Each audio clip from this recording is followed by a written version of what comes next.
A paz do Senhor, irmãos amados, graças a Deus por mais um dia de vida que o Senhor nos concede. Estaremos dando início agora a mais uma escola bíblica dominical, para a glória do Senhor. Eu gostaria de deixar um versículo aqui no Salmo 119 para a meditação dos irmãos. Amém? Louvado é o nome santo do Senhor. Bem-aventurado os que trilham os caminhos retos e andam na lei do Senhor. Bem-aventurados os que guardam os seus testemunhos e o buscam de todo o coração, e não praticam iniquidade, mas andam em seus caminhos. Amém? A palavra do Senhor, ela nos traz consolação, a palavra do Senhor, ela nos acalma, a palavra do Senhor, ela nos traz vida. Amém? Então, a lição da semana passada nos falou sobre uma herança inabalável e segura, mas eu posso dizer com todas as letras que nada se compara ao amor de Deus e às promessas que foram feitas para a sua igreja. Amém? A lição de hoje, ela nos ensina como lidar com as duras experiências das provações. Aleluia. Eu quero dizer para você que Deus, aleluia, Ele prova quem Ele ama. E se você está sendo provado, meu irmão, creia que você não está passando essa prova sozinho, não. O Senhor está contigo. Amém? Bendito é o nome santo do Senhor. Eu vou estar orando agora e já passando a palavra para a nossa irmã Adelina, que vai trazer o estudo hoje. Amém? Bendito Deus e eterno Pai, em nome do Teu Filho e Salvador Jesus Cristo, meu Deus, nos colocamos diante de Ti agora, clamando a Ti, Senhor, para que Tu venha abrir o nosso entendimento, para que Tu venha, Senhor, aleluia, abrir o nosso coração, para que nós possamos entender a Tua palavra, e que a Tua palavra, Senhor, venha, aleluia, trazer paz, nos direcionar à Tua vontade, Pai eterno. Senhor, em nome de Jesus Cristo, abençoa a Tua igreja, abençoa, aleluia, os Teus filhos que se encontram, Pai, passando por dificuldades, passando por provações, que o Senhor venha, aleluia, que através dessa palavra, que através desse, aleluia, desse estudo, o Teu Espírito Santo de Deus possa alcançar cada uma dessas pessoas, Pai, em nome de Jesus Cristo, meu Deus. Venha, Senhor, nos ensinar a como nos posicionar, a como nos conduzir, Pai eterno, aleluia, nas adversidades. É o que eu te peço, Senhor. Ajuda o Teu povo, a Tua igreja, em nome do Pai, em nome do Filho, aleluia, aleluia, e em nome do Espírito Santo. Muito obrigado, Senhor, por mais esse dia, em nome de Jesus.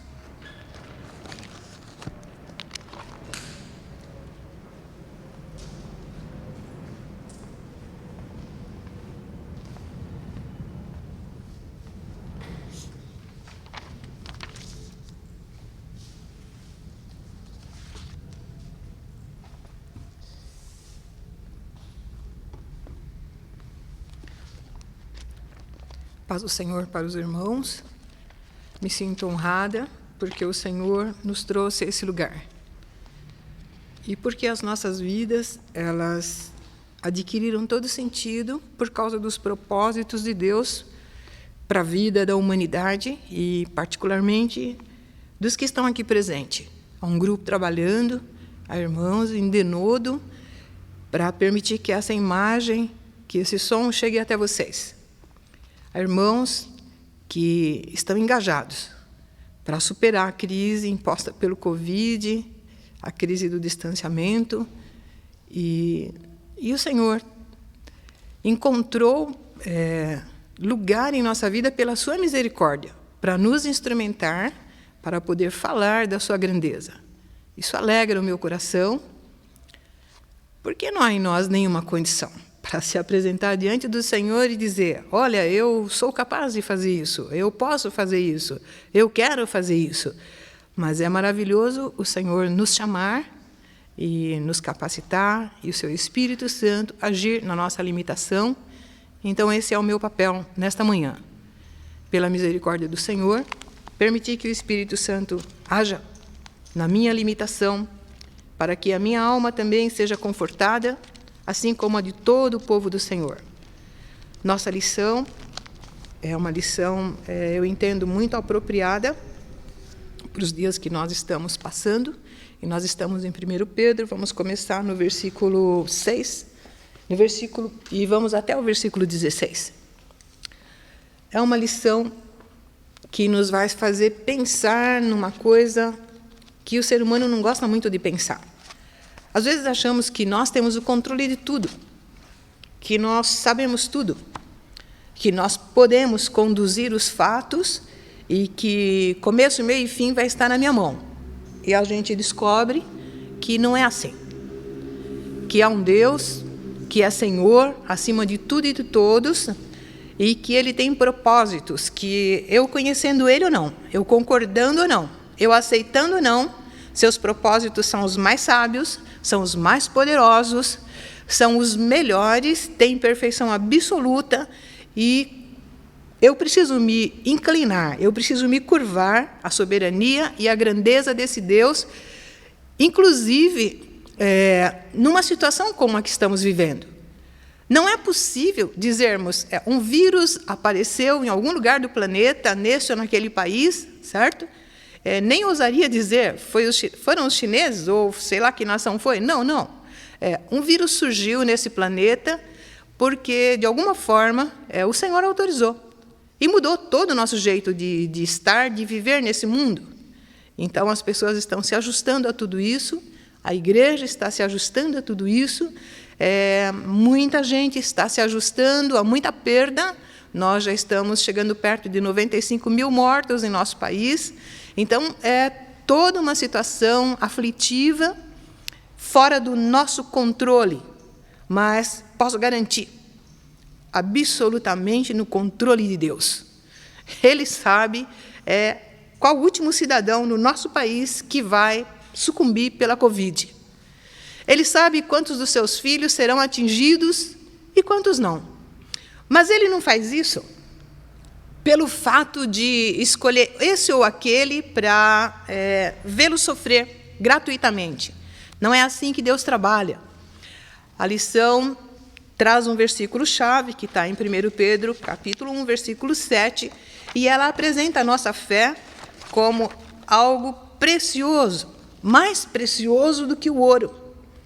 E ela diz assim, uma vez confirmado o valor da vossa fé, ou seja, isso vai acontecer. Quando eu digo uma vez confirmado, ou seja, é uma condição sine qua non, esse meu relacionamento com Deus, essa minha esperança futura do que o Senhor tem para mim como herdeiro de Deus, co-herdeiro com Cristo, como alguém cuja esperança não está aqui, debaixo desse sol, mas está numa eternidade com Deus. Essa minha fé precisa ser confirmada por conta de tudo isso que eu tenho da parte do Senhor como esperança futura. A nossa fé, está dito nesse versículo, que ela é muito mais preciosa que o ouro, que é o metal que temos como de maior valor. E ainda assim é o ouro que vai ser purificado. O ouro que nós humanos conhecemos com maior grau de pureza é o de 24 quilates. E ele é purificado numa temperatura de mais ou menos 3.700 graus. Pensa! Então, ele é exposto, é um calor muito intenso, para que ele realmente seja purificado. E a nossa fé vai ser também provada, ela vai passar pela fornalha do ourive eterno, que é o próprio Deus. Porque Deus sempre se apresentou ao ser humano, cuidando, tendo misericórdia. A Bíblia diz que Ele manda a chuva e o sol, a bênção, a vida para bons e maus, independente de eu estar inclinada diante do Senhor, de eu temer, de eu reverenciar. Independente disso, Ele autoriza a vida das pessoas que nascem aqui e cuida de cada um delas. Se uma dessas pessoas plantar, pode ser o mais ímpio. Ele escolhe um terreno bom, ele vai plantar, o Senhor não vai negar a chuva no terreno dele, vai crescer. O Senhor cuida, é a misericórdia do Senhor, é o amor do Senhor se apresentando. E a grande esperança de Deus, e eu vou usar o termo esperança mesmo, porque embora seja Ele aquele que tem controle de tudo, o mais perfeito, o mais sábio, o mais santo, então a sua vontade é o melhor para a minha vida. Ainda assim, ele se apresenta com amor e bondade, esperando que haja no coração humano a decisão de estar diante dele e de aprender a depender dele. Então, a prova existe para que eu aprenda pelo menos 3 coisas nessa vida. Aprenda a depender do Senhor, aprenda a escutar a voz do Senhor e descubra que há momentos de comunhão com Deus que só quando a minha capacidade de agir, ela termina, quando ela zera, quando eu não tenho mais condição de dar conta dos recados que estão na minha mão, quando eu não sei mais o que fazer. Quando esse momento chega, e aí eu me aproximo do Senhor e falo: Senhor, estou em tuas mãos e a partir de agora não sei o que fazer. O que fizeres por mim, a isso seguirei de bom grado. E segue de bom grado, de olho fechado. Aí a gente ainda fecha o olho para o Senhor pegar na mão e ir levando, porque a gente não sabe o que fazer mesmo. Quando você chegar nesse ponto da sua prova, você descobre que essa comunhão com Deus é algo maravilhoso, é algo que você nunca pensou que poderia sentir em relação a Deus. Você nunca viu Deus, você nunca viu Cristo. Nós temos o privilégio de ter a palavra do Senhor em nossas mãos. Isso nós temos. Nós temos a história da redenção, do Gênesis ao Apocalipse. Nós somos uma geração privilegiada por isso. Os nossos irmãos do passado, os nossos irmãos de... Vamos voltar no tempo, desde Abraão, que foi o primeiro crente. Vamos começar lá? Vamos para Noé, muito antes de Abraão. Essas pessoas, elas tinham pessoas que Deus usavam como profetas, elas tinham o próprio Deus se apresentando, às vezes uma teofania, o próprio Deus em forma de anjo, ou anjos mesmo, ministradores do Senhor se apresentando, e o Senhor falando com eles. E depois vieram os profetas, que inspirados pelo Senhor, eles foram apontando, localizando a redenção, o próprio Cristo Redentor, no tempo, no lugar. É maravilhoso saber que até o lugar onde Cristo ia nascer, no livro de Miqueias está dito. Então, assim, a história foi sendo tecida pelo próprio Deus, na inspiração do seu Espírito, e ela está aqui. Isso é um privilégio. Mas, ainda assim, nós tendo a palavra na mão, podendo ler a história, saber como Deus foi juntando os fatos, usando o próprio ser humano, e essa é uma outra coisa maravilhosa que precisamos entender nessa manhã. Por que Deus se utiliza dos seres humanos para fazer a sua grande obra nesse planeta? Os anjos são mais poderosos do que nós? Nós conhecemos uma história na Bíblia em que um anjo sozinho, ele foi usado por Deus para poder aniquilar um exército inteiro. Um sozinho matou 185 mil homens numa noite. Então, Deus tem seres muito mais poderosos, e eu vou mais longe, mais preparados do que nós. Mas ele se utiliza da espécie humana para poder se apresentar, para poder aperfeiçoar esse mundo. Olha que coisa maravilhosa. Isso mesmo. Então, a minha fragilidade não é um problema para Deus, porque a grande verdade é que Deus poderia fazer tudo isso sem nenhum de nós.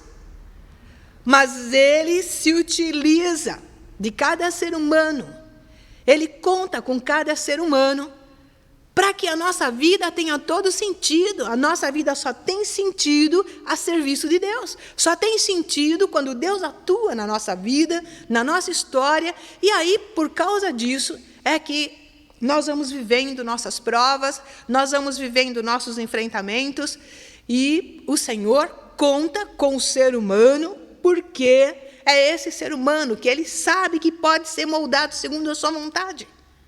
É esse ser humano que precisa entender que se Ele é um Deus sábio, se Ele é um Deus poderoso, é um Deus perfeito, é um Deus santo, é um Deus que tem controle de tudo, como posso ignorar a ação de um Deus que sabe quantos cabelos tem na cabeça de cada ser humano? Como posso ignorar a ação de um Deus que sabe a folha que vai cair da árvore? Por uma lei que Ele mesmo criou, Ele sabe. Como posso ignorar um Deus que tem controle de tudo? Já li na Bíblia que a cabra montês, quando chega a hora dela dar a luz, ela fica esperando quando o Senhor autoriza. É um processo orgânico dela, a hora de dar luz. A natureza criou um sistema do próprio organismo. A hora de dar luz é um comando do Senhor. Li isso, fiquei espantada. Ué, como assim? Então, o Senhor vai cuidando de tudo, tem controle de tudo. Então, se eu quero que a minha vida esteja bem, se eu quero que o meu coração descanse, se eu quero que haja alegria em mim, mesmo quando haja muito choro à minha volta, ou mesmo na minha jornada. Quantos de nós está chorando agora por perda? Quantos? Muita gente. Tem muito crente chorando também, irmãos. Por conta de perdas que nós não sabemos lidar com ela. Não sabemos, certo? Muito complicado você perder pessoas que você ama e que você fica imaginando, puxa, ele deixou isso, ele tinha que fazer isso, ele tem essa responsabilidade, e a gente começa a fazer as leituras da gente, que são leituras que não são as mesmas de Deus. E então choramos, nos entristecemos. Ou então, quando nós percebemos situações, quando estava vindo para cá, estávamos conversando, eu e meu marido, e ele disse, Deus é cuidadoso, zeloso. Veja, há famílias em que tem 2, 3 desempregados, mas um está trabalhando. Deus está provendo. Ele está conseguindo trazer o alimento para casa. Falou, os outros estão reclamando, mas Deus está mantendo um ali, até que tudo isso passe, até que tudo isso encontre um padrão de normalidade. Não sei quanto. Já ouvi de economistas que o planeta inteiro vai levar em torno de 10 anos para chegar a algum nível de normalidade parecido com o que tínhamos há 8, 9 meses atrás. No nosso país, então, nem precisamos perder tempo fazendo esse relato aqui, mas o que sabemos é que o Senhor está moldando toda essa civilização presente, que é uma civilização vazia. E a Bíblia diz, em 1 Pedro, no capítulo 1, e no versículo 18, que o Senhor... vamos lá, Efésios 3...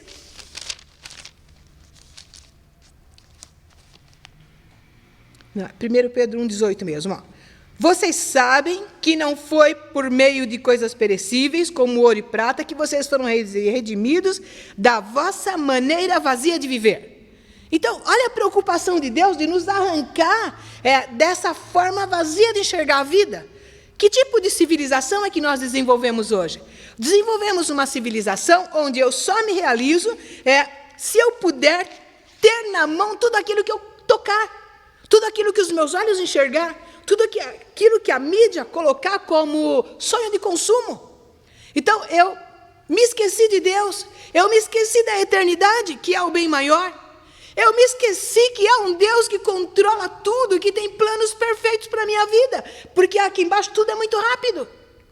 Quando a gente lê na lição de hoje que tudo é passageiro, a gente não entende, a tribulação é passageira. Paulo diz, momento curto, momentâneo, leve, se comparado com a eternidade. Por quê? Porque o tempo que vivemos é o quê? 70 anos? 80 anos? Nós estamos lutando para viver mais, porque a gente toma medicação prolongadora de vida.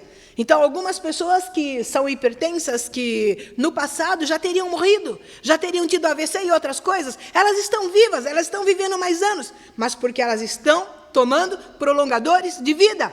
Elas tomam medicação, então elas não vão morrer de infarto ou de AVC, assim, pelo menos por um tempo maior.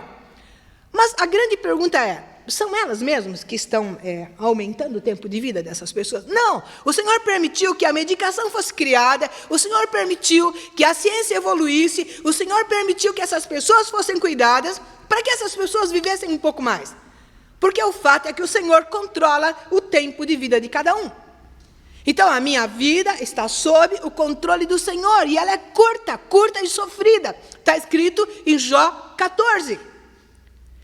O tempo de vida dos humanos, ele é curto e cheio de sofrimentos. A diferença é você sofrer longe do Senhor porque a vida longe de Deus, depois que saímos do Éden, ela nos impõe sofrimentos e lutas, e o Senhor deixou claro. Cristo também, quando esteve conosco, ele disse: vão ter aflição, mas não desanimem, eu venci. Ou seja, ele é o nosso modelo. Ou seja, ele estava dizendo: eu vou estar com vocês, não fiquem apavorados. Então, irmãos, o que nós vamos entender é que o Senhor tem controle de tudo e eu posso descansar.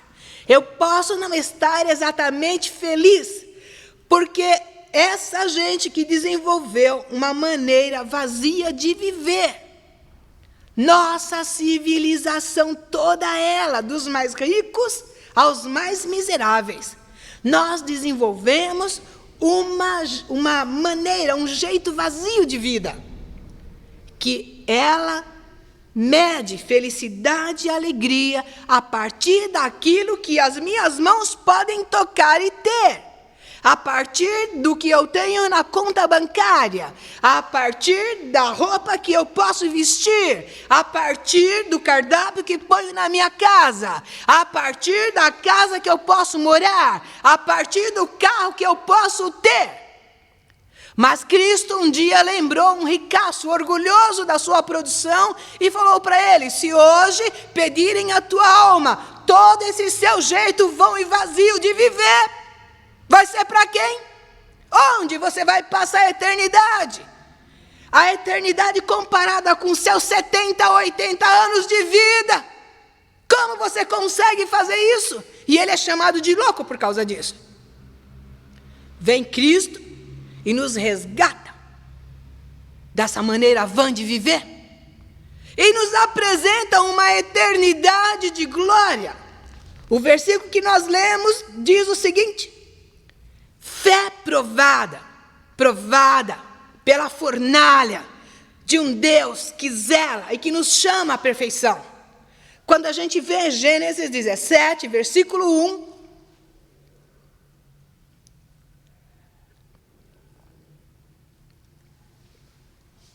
quando olhamos Gênesis 17, versículo 1, encontramos lá o primeiro crente da história, que é Abraão. E Deus chama ele e diz assim: eu sou o Deus poderoso. Olha, Deus falando de uma linguagem simples com a humanidade. E é a mesma linguagem que ele usa até hoje conosco. Anda na minha presença e ser perfeito. Deus não pergunta para ele: ó, eu estou te dando a opção de você escolher. Deus havia chamado Abraão. Deus havia escolhido Abraão. Deus queria uma convivência, relacionamento com Abraão, com a humanidade. Deus é um Deus de relacionamento. E eu preciso crer, porque a fé é a estrutura e a base desse meu relacionamento com Deus. Eu preciso disso. Então Deus chama Abraão e diz para ele: anda na minha presença e ser perfeito. E aí depois, lá na frente, a gente vê Jesus. Ele diz assim, Mateus 5,48, ele diz assim para os seus discípulos, e a gente entende: sejam perfeitos como é perfeito o vosso Pai Celestial. Como é possível um Deus perfeito, que entende o que é a perfeição, que a definição dele de perfeição está muito aquém da minha definição de perfeição? Ele nos chama e diz assim: ande na minha presença e sejam perfeitos. Sejam perfeitos como é perfeito o vosso Pai Celestial. Ou ainda como 1 Pedro e o versículo 15 e 16. Assim como é santo aquele que os chamou, sejam santos vocês também. Porque está escrito: sejam santos porque eu sou santo. Ou seja, Deus quer uma convivência, mas a convivência com Deus, ela exclui o pecado. Ela exclui a transgressão, porque a transgressão e o pecado, ela afronta a santidade, a bondade do Senhor. A perfeição do Senhor é afrontada pelo pecado. Eu preciso de Deus, porque é só em Deus que eu me realizo. Então eu preciso realmente ser provada como filho de Deus, para que então a minha fé, ela seja purificada e ela me garanta aquilo que eu preciso saber. Eu preciso saber depender do Senhor e descansar nele. Quando eu consigo esse relacionamento através da graça do Senhor, isso não está em nós. A Bíblia diz que é dom de Deus. É Ele que me leva à sua presença. E isso é maravilhoso.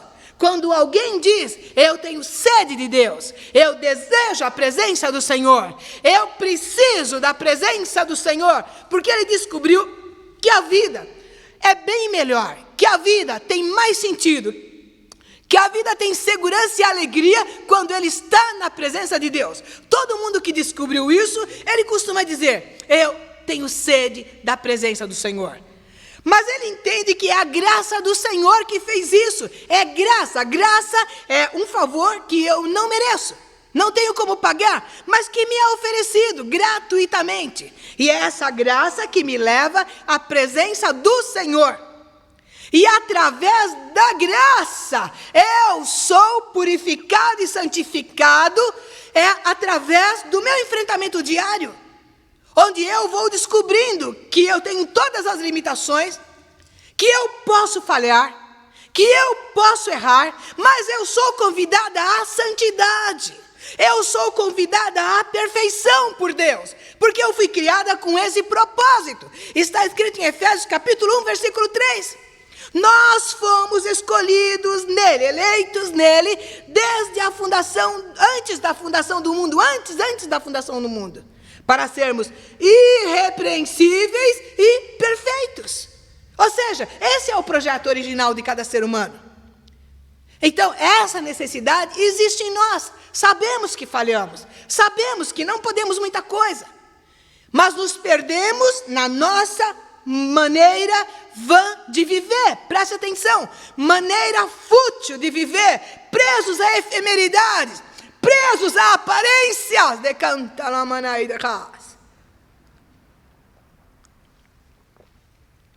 E o Senhor vem através de Cristo e Ele nos resgata desse estilo de vida que termina no túmulo. Logo que começou a pandemia, o presidente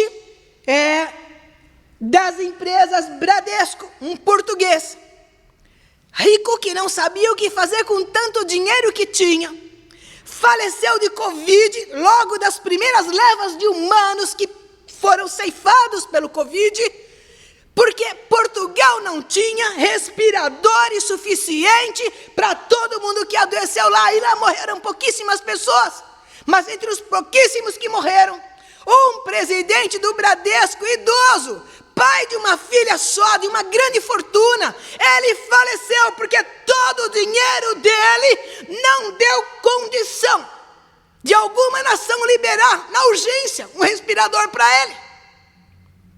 Vida efêmera, presas a efemeridades, presa à sua própria limitação, como se você tivesse controle de tudo. Nós não temos. Por isso, nossa fé é provada para aprendermos, entender que Deus tem todo o poder, que é um Deus que se quiser levanta do túmulo, porque a vida é dele, que é um Deus que se quiser não permite a contaminação, mas se autorizar e ele tiver os seus propósitos, vai ser contaminado, vai adoecer, vai levantar, ou vai ser contaminado e não vai levantar. Mas nada foge ao controle dele. E isso não está determinado, isso não é autorizado nem feito, porque aquela pessoa merece morrer ou porque não merece morrer. Mas são planos poderosos do Senhor que fogem à nossa compreensão, que fogem completamente à nossa compreensão. Mas essa graça que nos leva à presença do Senhor e nos faz pensar na história de Jó, cuja vida o próprio Deus testemunha, mas é atingido de uma forma como nenhum outro ser humano já foi atingido nessa vida. E só é atingido porque Deus autorizou. Não foi Satanás que teve a audácia de fazer aquilo. Ele foi à presença do Senhor, ele afrontou o Senhor, dizendo que um ser humano não seria capaz de desejar relacionamento com Deus. Mas a Bíblia prova que o ser humano tem desejo e necessidade, e ele quer esse relacionamento, mesmo quando ele é fraco. Mesmo quando ele se prende às suas efemeridades, mesmo quando ele se prende à vida de aparência, mesmo quando ele se prende a situações que aqui terminam. Mas vem o Senhor e nos resgata de tudo isso e nos faz enxergar que há muito mais que isso. Então, quando eu vejo Jó, capítulo 13, versículo 14, e aí Jó se apresenta e diz assim, ele diz, olha, está falando com os amigos dele, calem a boca vocês, porque é que eu tomaria a minha vida nas minhas próprias mãos? Porque é que eu iria gerenciar a minha própria vida? Eu não dou conta disso. Prestem atenção. Ainda que ele me mate, ainda que eu morra dessa praga, ainda que eu morra de todos esses tumores que estão sobre mim, é diante dele que vou continuar defendendo as coisas que acredito. O Senhor quer nos levar através das provações, através dos enfrentamentos, a entender que o controle é dele. Essa fala de Jó, ela realmente coloca a minha vida do avesso. Quando ele diz, é diante dele, estou no centro da vontade dele, não importa o que esteja acontecendo, mas a vontade perfeita dele é a minha saída mais equilibrada, é a minha saída mais perfeita, é a minha saída mais sábia. É no centro da vontade dele, é diante dele, é inclinado diante dele, é na presença dele, é reverenciando a ele, que vou defender as coisas que acredito. E o Senhor leva em consideração aquilo que acreditamos, mas ele quer que nós vamos na fornalha espiritual que vai nos colocando no cotidiano. Ele quer que nós vamos nos ajustando à sua soberana vontade, para que a gente tenha esse relacionamento, essa convivência, de acordar todas as manhãs dizendo, eu continuo crendo no Senhor. Irmãos, a Bíblia nos dá 3 mandamentos poderosos. A Bíblia, entre todos os outros mandamentos, amarás o Senhor teu Deus de todo o teu coração, e todos os outros que desse derivam, e todos os outros que derivam dos 10, há 3 mandamentos para a igreja do Senhor, para crente que foi resgatado pela graça, que é dom de Deus, através da fé plantada em nosso coração. A primeira coisa é que eu preciso ser cheio do Espírito Santo, e a Bíblia não diz, se você quiser seja cheio, a Bíblia diz, enchei-vos do Espírito. A Bíblia diz que eu preciso da presença do Espírito Santo de Deus na minha vida, para que eu tenha sensibilidade para ouvir a voz de Deus, para que eu tenha sensibilidade de me deixar ensinar, através da palavra, pelo Espírito de Deus. A segunda coisa que o Senhor nos coloca como mandamento, é que eu preciso me alegrar no Senhor sempre, e eu não vou me alegrar porque tudo está bem. Eu não vou me alegrar porque eu tenho controle de tudo, e porque tudo está na minha mão, onde eu tocar é meu, eu tenho dinheiro para comprar, eu posso fazer o que eu quiser, eu tenho saúde para fazer o que eu quiser. Não! Pode ser que um dia eu esteja num leito de dor. Eu conheço a história de Calvino muito pouca, mas do pouco que eu li que ele morreu com 55 anos.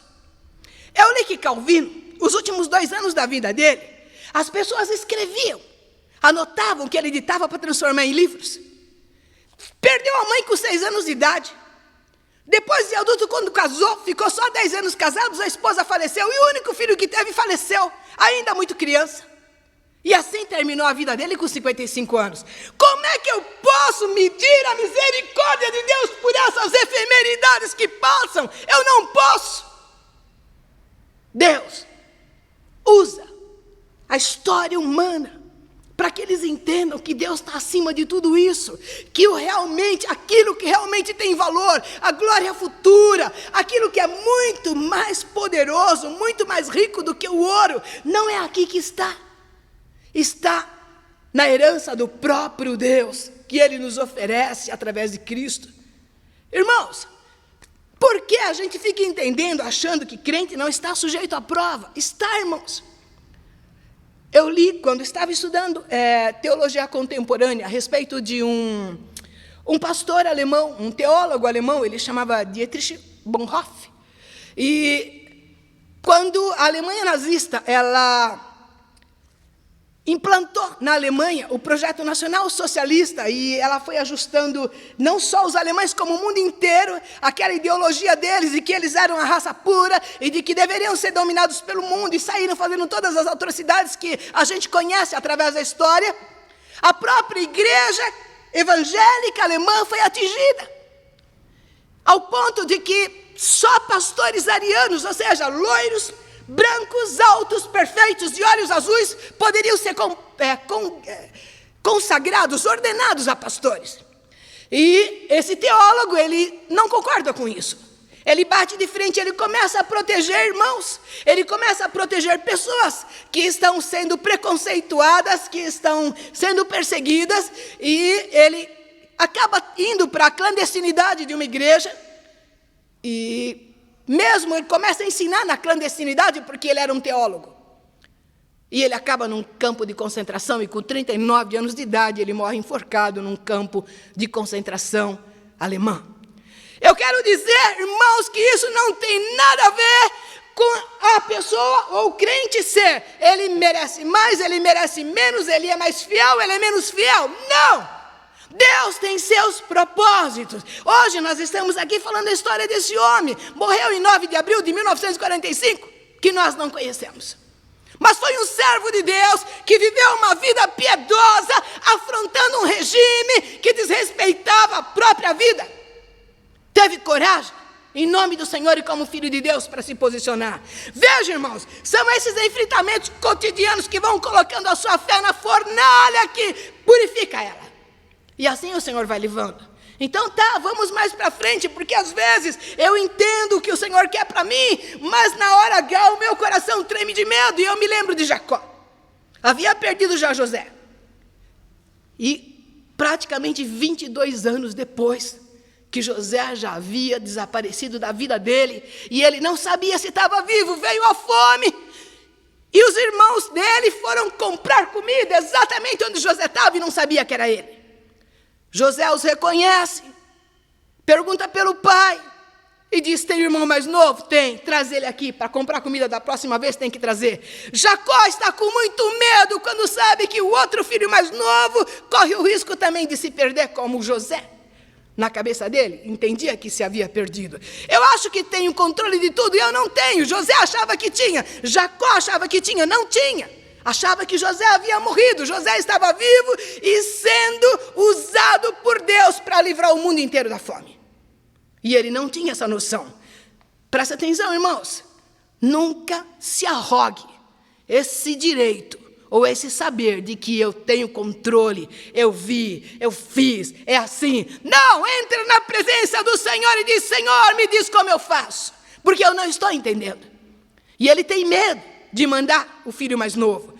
Os filhos dizem para ele: se ele não for, não vem comida. É assim que é. E por fim ele diz: então leve esse garoto, mas traga ele de volta.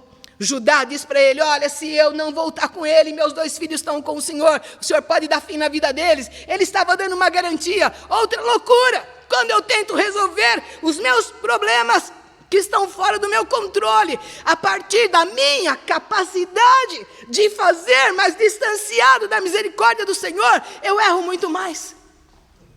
E quando eles descem ao Egito novamente, os irmãos do 42 até para frente de Gênesis vão entender essa história linda, não vamos entrar fundo nela, mas eles voltam com comida e voltam sabendo que vão levar Jacó e toda a família para viver no Egito. E quando Jacó está para ir embora, ele está com medo, ele diz: paz em Berseba, e ali, onde Abraão havia adorado ao Senhor, ele entra na presença do Senhor, e o Senhor diz para ele: eu vou com você para o Egito. Muitas vezes você fala: não, o Egito não é o meu lugar. E o Senhor disse para Jacó: eu descerei com você ao Egito.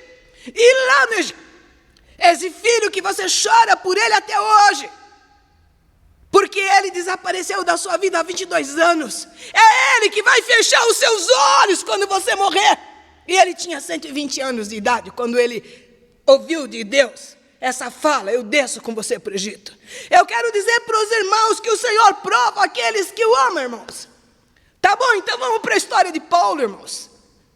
Paulo, ele diz que essas aflições breves e momentâneas não podem ser comparadas com a glória que nos é oferecida como filhos de Deus, como herdeiros de Deus, como co-herdeiros com Cristo.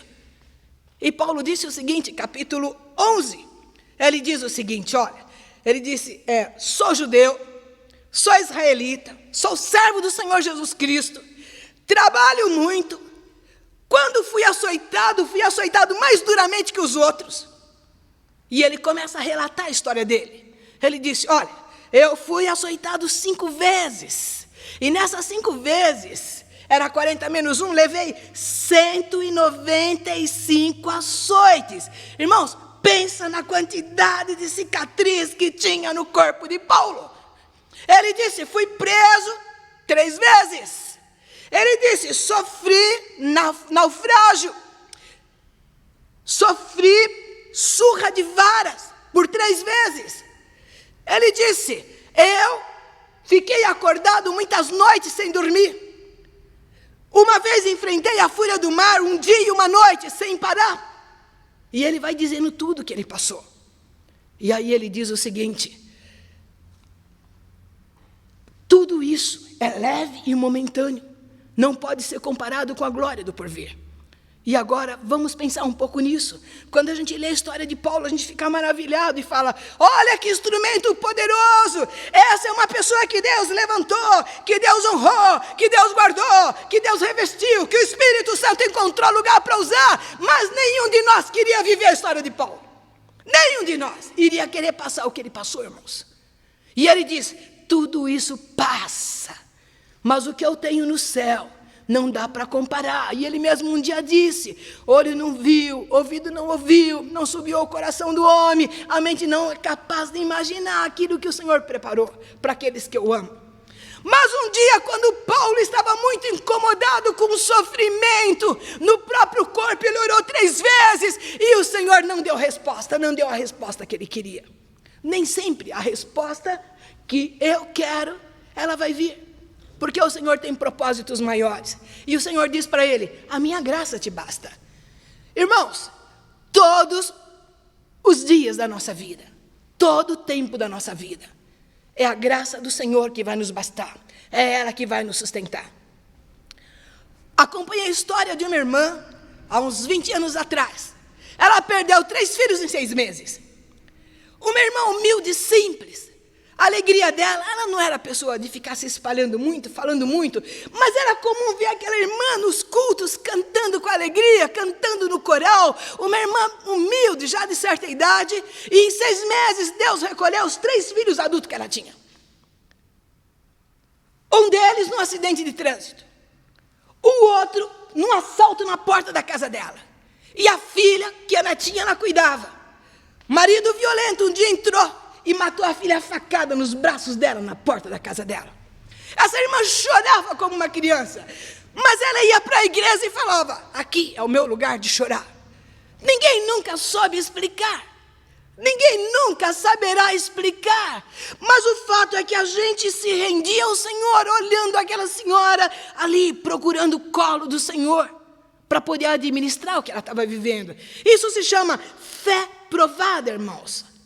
Irmãos, preste atenção, o que o Senhor pede de nós é santidade, e eu vou ter santidade quando eu for à presença do Senhor, para viver em comunhão com Ele. Não há como eu viver as efemeridades dessa vida, uma vida vazia, e querer estar na situação ou no grau de perfeição que o Senhor pede de mim. Isso Ele pede para nós. Sede santos, porque Ele é santo. Sede perfeito, porque o vosso Pai é perfeito.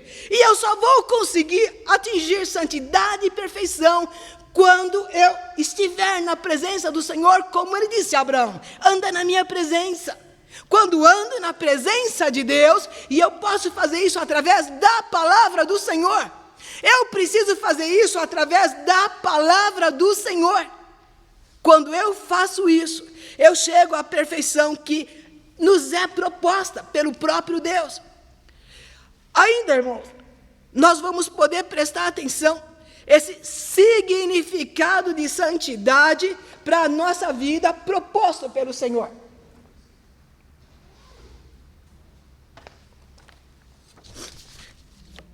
Eu vou caminhar, como está escrito em Provérbios, no capítulo 4:18, por uma vereda que só o justo caminha. E esse justo, ele tem a justificação de Cristo, não é a minha justiça. Nunca vai ser. A minha justiça não serve, ela é trapo de imundícia, a Bíblia é clara. Mas em Provérbios 4:18 está escrito o seguinte, que o justo, ele é como a luz da aurora. Ele vai brilhando mais, até ser dia perfeito. Esse é o nosso processo de santidade. Se para Deus santidade é um estado perene, eterno, Deus não muda. Ele é perfeito, santo, puro, sábio, para sempre, Ele não muda. Mas Ele quer nos trazer, nós, seres imperfeitos, falhos, sujeitos à dor, à morte, sujeitos à falha, Ele quer nos trazer a sua presença para sermos perfeitos. A gente precisa enxergar isso, que esse é o sentido da prova. As fornalhas em que somos lançados, seja por fé, seja por outras situações, é para que o nome do Senhor seja honrado e para que as pessoas vejam Deus na minha vida. Eu nunca vou poder enfrentar uma prova gritando, blasfemando, amaldiçoando, ou dizendo, tá vendo, não sei o que está acontecendo, se eu soubesse estava explicando. Eu não posso ter essa arrogância. Eu vou aquietar no Senhor, pedir a Ele a sua misericórdia e a sua graça, porque Ele vai me dar. Ele disse a Paulo, a minha graça te basta. Eu não vou te dar a cura disso, mas vou te dar a minha graça, para que você consiga dar conta desse enfrentamento. E aí Paulo termina no capítulo 12, quando o Senhor diz que a graça basta a vida dele, a graça do Senhor. O Senhor diz que o poder dele se aperfeiçoa na fraqueza desses humanos, que Deus considera o material mais excelente para transformar esse mundo, torná-lo melhor. Pensa nisso, irmãos.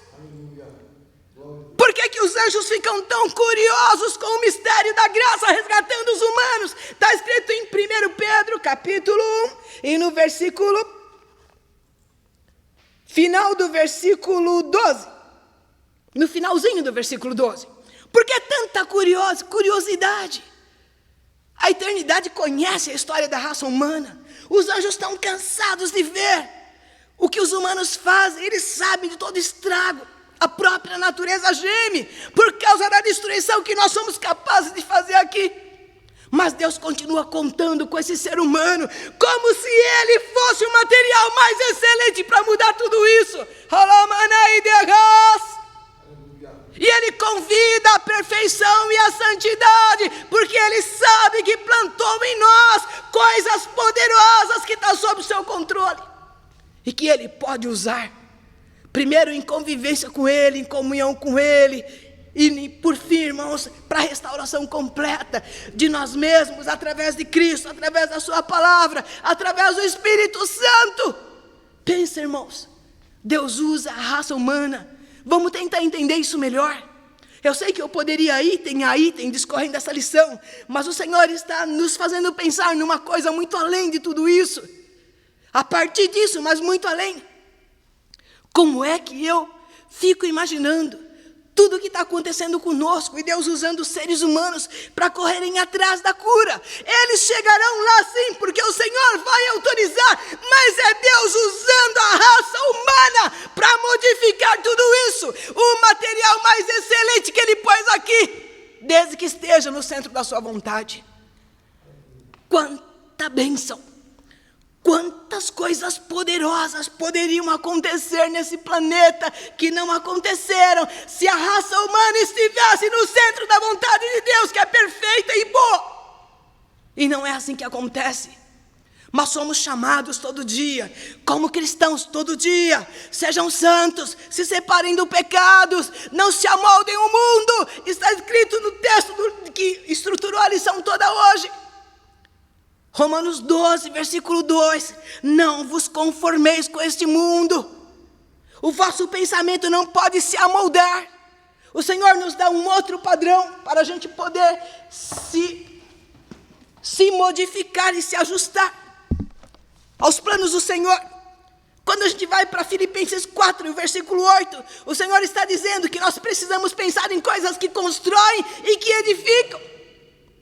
E quando a minha vida está centrada no centro da vontade de Deus, não importa o que esteja acontecendo, irmãos, eu posso estar chorando, eu posso estar gemendo, eu posso estar enterrando meu parente, eu posso estar desempregado. Quando eu entrei aqui, eu ouvi a irmã Ivanete falando, pode ser que um dia até a comida falte, mas de fome não morrerei, porque Ele cuidará de mim.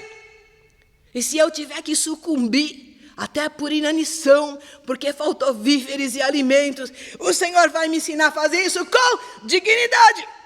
Ouvi uma história de uma irmã, e ouvi de um pastor que viajou conosco em 2018. E ele disse que essa irmã estava falecendo de câncer, com muitas dores, em um hospital no Rio de Janeiro. E já era uma senhora. E então ela sentia tantas dores que nem a morfina que eles aplicavam ajudavam mais aquela senhora. E ela cantava chorando, ela cantava para suportar as dores. Ela ia cantando baixinho os hinos que ela lembrava. E as lágrimas corriam e ela tremia. E os enfermeiros não entendiam. E havia pessoas que não temiam o Senhor e falavam, mas eu não entendo você, porque você não grita como todo mundo. Quando a gente grita parece que a dor fica menor. Grita, grita crente, grita crente. E ela calava e dizia, o Senhor é comigo e Ele me sustenta. E então uma pessoa foi visitar e esse pastor também perguntou para ela, por que a irmã não geme alto como as outras? Por que a irmã não faz isso? E ela disse o seguinte, eu não posso fazer isso, porque eu preciso que essa gente enxergue que Deus nos sustenta e tem o controle de todas as coisas. O Espírito Santo tem me ensinado a cantar baixinho, chorar baixinho, porque quando o Senhor me recolher, elas vão saber que é um Deus que tem controle de tudo e sustenta os humanos. Isso, irmãos, é dignidade cristã no meio da prova. Se o Senhor não quiser me curar no meio da doença, eu devo enfrentar isso até o fim, com dignidade, descansando no Senhor, porque só Ele é Deus. Como Jó disse, ainda que Ele autorize a minha morte, vai ser aqui, aos pés dEle, na presença dEle, no centro da vontade dEle, que vou continuar defendendo aquilo que me aflige e pedindo a sua misericórdia. Isso se chama dignidade cristã, irmãos. E o Senhor nos chamou para isso. O Senhor nos chamou para que o seu nome fosse espalhado, porque a gente é capaz de crer na sua grandeza e no seu amor. Qual é o significado de santidade em nossa vida? É isso. É chegar à presença de Deus, através de Cristo, ser trabalhado pelo Espírito Santo, ser convencido pelo Espírito Santo. Quantas vezes você vai dizer alguma coisa, e até tem razão para dizer, e o Espírito Santo não te autoriza? Quanta gente que merecia uma crítica severa, dura da nossa parte, você olha para o fulano e fala, ele não podia fazer isso, ele está num posto de comando, a nação inteira depende dele, ou a Secretaria da Saúde depende, ou a Secretaria da Educação depende, ou sei lá que departamento, ou o mundo inteiro depende. Ele não poderia agir dessa forma egoísta e irresponsável. E você às vezes quer fazer uma crítica mais dura, o Espírito Santo controla a sua mente e diz, não, isso não cabe a você. O seu papel é clamar por misericórdia e descansar no Senhor. Irmãos, isso é refinamento que só o Espírito Santo nos dá. Santidade passa por isso. Santidade passa por rejeitar o pecado. Santidade passa pelo entendimento da santidade de Deus, pelo entendimento de que você pode ser purificado sim, pela limpeza da palavra, santifica-os na verdade, a tua palavra é a verdade. E assim é de fé em fé, é de dia em dia, como entender Abacuque, dizendo que mesmo que o mundo desabasse, ele ainda podia exultar na salvação do Senhor. Veja, irmãos, ele não está dizendo que ele ia exultar na desgraça que estava acontecendo, de forma arrogante, soberba, acabou tudo, mas tudo bem, Deus é Deus. Não existe isso, irmãos, não existe. Existem pessoas que têm comunhão com Deus, pessoas que são chamadas a essa convivência de intimidade com o Senhor, que mesmo que o mundo esteja desabando, ele olha para o Senhor e fala, mas Ele está no controle, eu posso descansar. Essa é a alegria serena, é a alegria do equilíbrio, é a alegria da fé. que é a base estrutural desse relacionamento com Deus. Não vi Cristo, nenhum de nós viu, a geração de Pedro também não viu. Pedro viu, mas aquela igreja que Pedro pastoreava em Jerusalém não viu Cristo. Mas ele dizia uma coisa: olha, vocês são mais bem-aventurados, vocês não viram, mas vocês o amam, mas vocês o creem, e é por amor a Cristo que vocês estão suportando toda essa provação. Aqueles crentes do tempo de Pedro, irmãos, eles foram violentamente perseguidos, foram expostos de forma caluniosa por Nero, que era o rei que na época estava, pôs fogo em Roma. Ninguém sabe se foi ele exatamente, a história não confirma isso de verdade.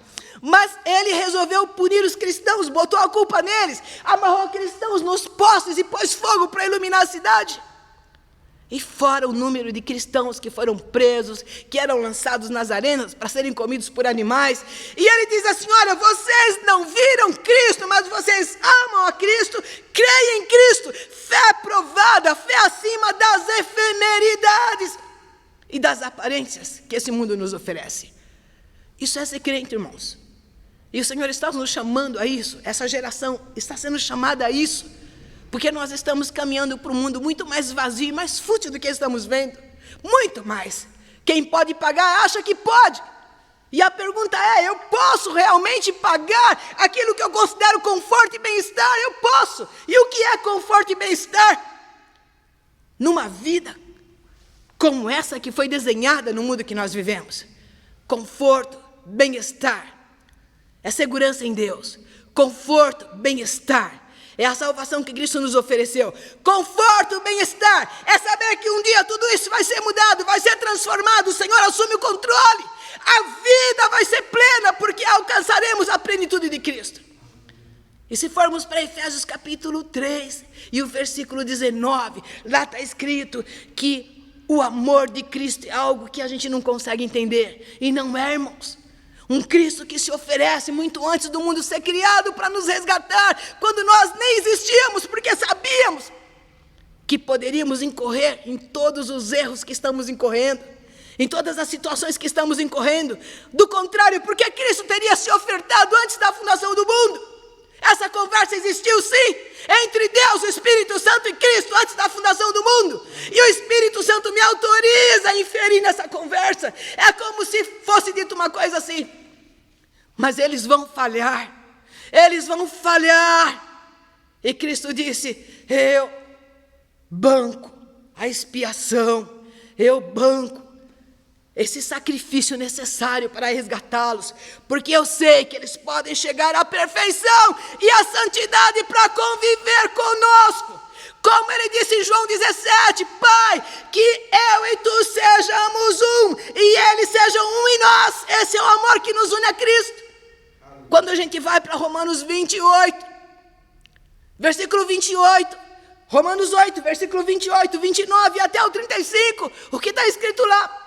Paulo diz o seguinte: que todo esse sofrimento, ele tem um propósito, nos fazer parecido com Cristo. Vamos lá, Romanos 8, 28, para a gente encerrar. E esse eu gostaria que os irmãos realmente pegassem suas Bíblias, lessem, é muito importante. Romanos 8, 28, ó. Sabemos que Deus age em todas as coisas para o bem daqueles que o amam, dos que foram chamados de acordo com o seu propósito. A gente lê esse versículo separado do contexto, e a gente acha que tudo concorre para o bem dos que amam a Deus. A gente acha que esses fatos que ocorrem são fatos ligados à efemeridade. Nada vai dar errado comigo.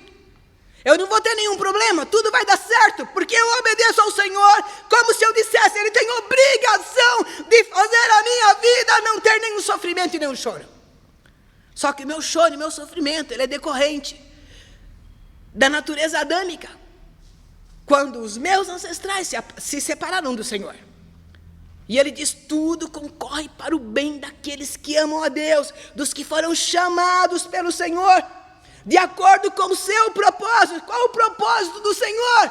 É convivência, é comunhão, é resgatar essa humanidade, é resgatar esse ser humano que Deus ainda olha para ele como o material mais excelente da sua glória, para a sua glória e para tudo isso ser consertado.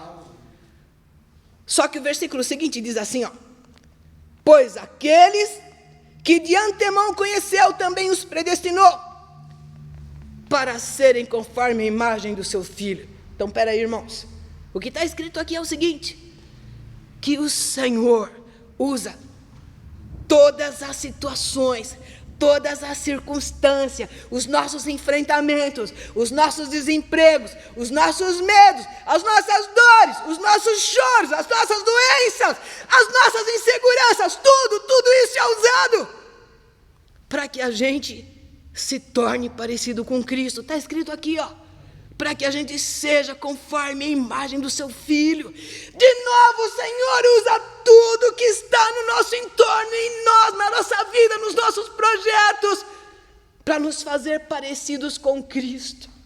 Sabe por quê, irmãos?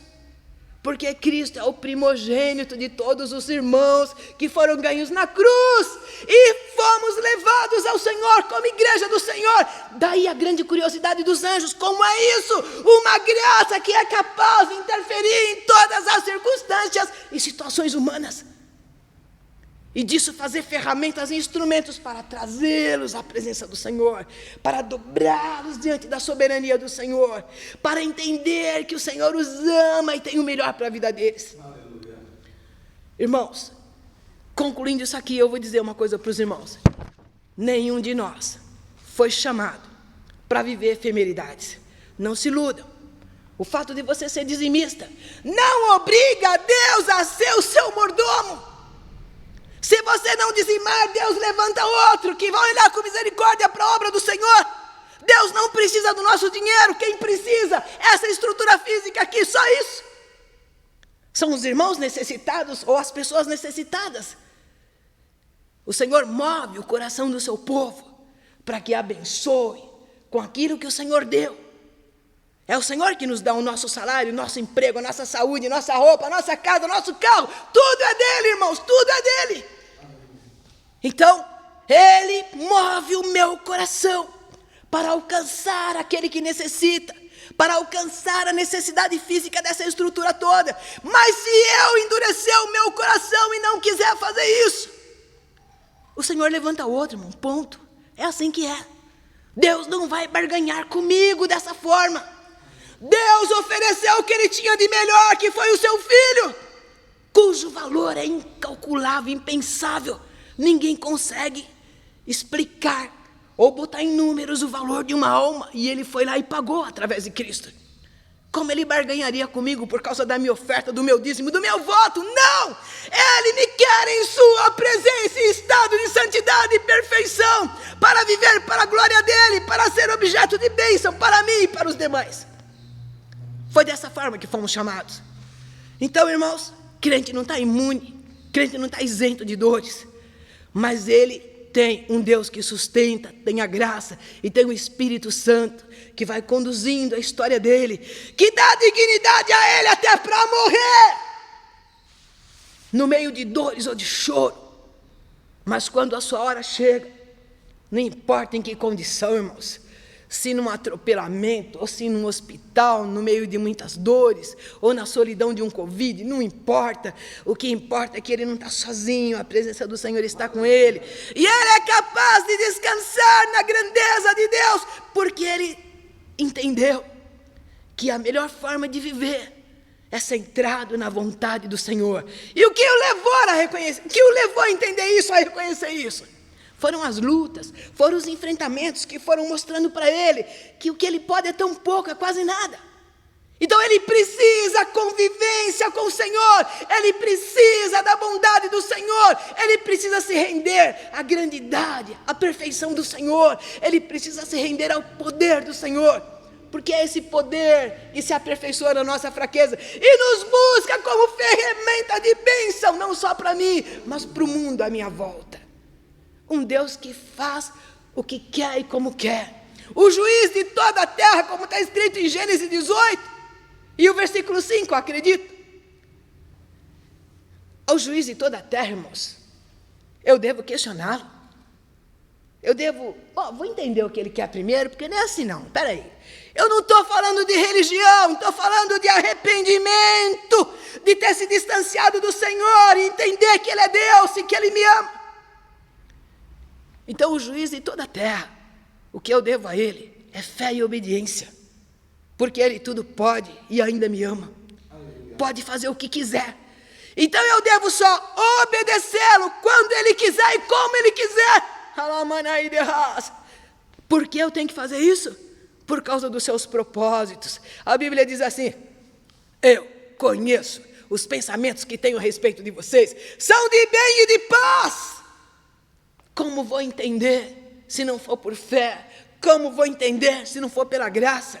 Pensamentos de bênção e paz, mesmo todo mundo inserido no meio desse enfrentamento. Talvez na cabeça de muita gente os crentes teriam que ter sido separados em um lugar onde eles não fossem contaminados, onde eles não vivessem desempregos, onde eles não adoecessem. Não, irmãos, Jesus foi bastante claro: no mundo vocês terão aflições, mas tenham bom ânimo. Onde vou encontrar ânimo? Vou encontrar ânimo na presença do Senhor. E encerrando, provações nos tornam veículos de bênção. Para um crente, irmãos, é perfeitamente inteligível essa história de que tudo concorre para nos fazer parecidos com Cristo. Quando lê de novo esse versículo, junta os dois, o 28 e o 29. Todas as coisas concorrem para nos fazer parecidos com Cristo, porque fomos chamados para isso. Isso se chama santificação. Isso se chama buscar essa perfeição que o Senhor exige de nós. Anda na minha presença e ser perfeito. As duras experiências da provação e da tribulação nos levam a isso. Quantas histórias os irmãos conhecem dos nossos antepassados que esperaram no Senhor e o Senhor supriu e cuidou, e essa lição foi passada para os seus filhos, para os seus netos. Se agora, em tempo breve dessa vida nossa, nossa fé prova que o Senhor é capaz de suprir ou fazer a sua vontade, eu preciso enxergar o outro lado, preciso enxergar a herança que nos é oferecida. Isso aqui vai passar de qualquer jeito, irmãos. Com dinheiro, sem dinheiro vai passar. Com saúde, sem saúde vai passar. Olha só, com status, sem status vai passar. Então eu não posso me prender a nada disso. Eu tenho que estar no centro da presença do Senhor. E como Abacuque disse, é no Senhor que devo exultar. É nele que todos os dias devo acordar e dizer: continuo crendo no Senhor. Choveu, creio no Senhor. Sol nasceu, creio no Senhor. Não choveu, creio no Senhor. Vai tudo bem, porque o Senhor está no controle. Em João 15:11 é dito que um dos propósitos de Cristo é que haja mútua e indizível alegria em nós por causa dele. E vou dizer por quê. Eu hoje gostaria de terminar essa escola aguçando o pensamento dos irmãos e todos que estão nos ouvindo.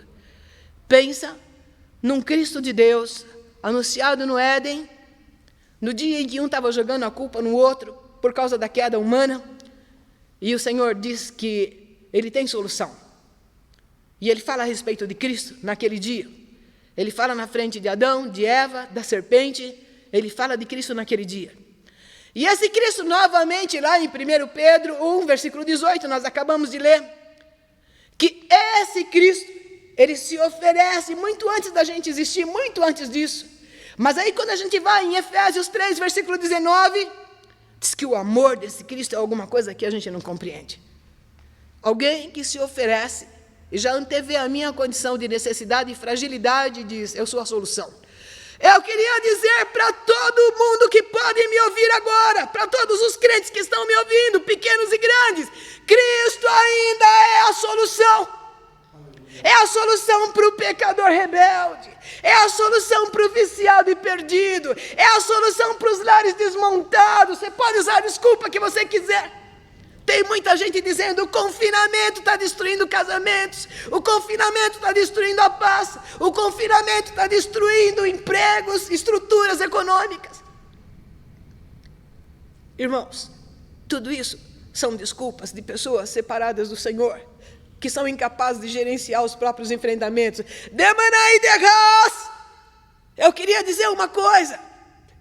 Podem até ficar bravos comigo nessa manhã, mas da parte do Senhor estou dizendo, há um Cristo que diz, eu sou a solução. Muito antes da fundação do mundo, Ele já era a solução oferecida. É impossível entender alguém que se coloca à nossa disposição. No livro de Mateus, eu não me lembro o capítulo agora, o leproso olha para ele e diz, se tu queres, se ajoelha na frente dele, presta atenção, se ajoelha na frente de Cristo, adora Cristo sem dizer uma palavra. E a única oração que ele diz, se tu queres, faz-me limpo. E Jesus se disponibiliza sem nenhuma reserva. Jesus olha para ele e fala, eu quero ser limpo, simples assim. Cristo ainda é essa resposta para todos os seus enfrentamentos. Que o Senhor nos ensine, que o Senhor nos abençoe, que o Senhor nos dê graça, porque é só dessa forma que seremos aprovados. E não se iludam, sua fé vai ser provada. Porque é a forma que o Senhor refina essa sua decisão de ter um relacionamento com Ele. Presta atenção de novo, irmãos. A provação que enfrentamos no dia a dia, seja para defender a própria fé lá no mundo, quantas vezes você vai ser afrontado para manter o seu posicionamento de filho de Deus, porque você é santo, e você não vai se dobrar ao adultério, você não vai se dobrar a esse tipo de comportamento de promiscuidade, de sexualidade irresponsável que existe no mundo, nem a bebidas, nem a drogas, nem a nada, porque você sabe o valor da vida. Porque você sabe que Deus tem princípios morais perfeitos e absolutos e santos. E você foi chamado para a santidade. Você vai ser testado e provado. Mas precisamos ser aprovados. E quando tivermos uma situação como a de Paulo, 3 vezes clamando, o Senhor disse, a minha graça te basta. Você tem a graça do Senhor para te sustentar e te colocar de pé. Que assim seja na tua vida, na vida da sua família, nos seus projetos, na sua história. Não se esqueça, Deus zela por você, cada sonho seu é caro para Deus. E todos os caminhos por onde você passar, não abra mão da presença do Senhor, caminhe na direção dEle. Queira, deseje estar na presença do Senhor, aprenda a ouvir a voz do Senhor. E um dia, tudo isso vai passar, mas um dia, a glória que é reservada àqueles que amam ao Senhor. A Bíblia diz, o próprio Paulo no capítulo 11, ele diz o seguinte, vi coisas inefáveis que é ilícito dizer a qualquer mortal. Que o Senhor abençoe o seu povo nessa manhã. Fechando a lição, a prova, a tribulação, é um convite de Deus, à perfeição e à santidade. Então não resmungue, não esbraveje, não se sinta o último dos mortais. Não se sinta o pior pecador porque você está sendo provado. Mas se sinta como ouro que está sendo purificado para glorificar o nome do Senhor. Que o Senhor nos abençoe. No nome de Jesus. Amém.